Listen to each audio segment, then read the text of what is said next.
الموقف نحن أعلنا بأكثر من مناسبة بأنه موقف غدر، لأن هذه الجهة التي ليس لأننا وقفنا معها لكن لأنها كانت تدعي المقاومة في ذلك الوقت. في هذا اليوم التقينا وفد الفصائل الفلسطينية سيادة الرئيس بشار الأسد الذي نعتبره لقاء تاريخي.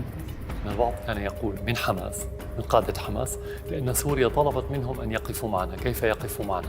كيف يدافع عن دولة سوريا؟ لا يوجد لديهم جيش، يعني هم بضعة عشرات في سوريا. هذا الكلام غير صحيح. الشهيد القائد سليماني الذي أمضى حياته من أجل دعم المقاومة وإسنادها، إنه إذن شهيد القدس، شهيد القدس، شهيد القدس. وأنا أتحدث عن القيادات، لا أتحدث عن كل حماس، لا أعرف كل حماس.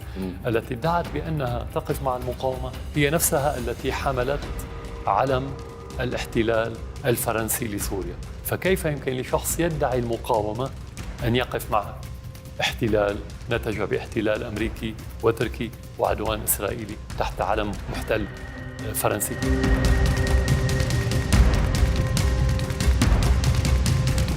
لن تعود العلاقة لما كانت عليه في السابق؟ لا، حاليا ليس لديها مكاتب في سوريا، ومن المبكر أن نتحدث عن مثل هذا الشيء.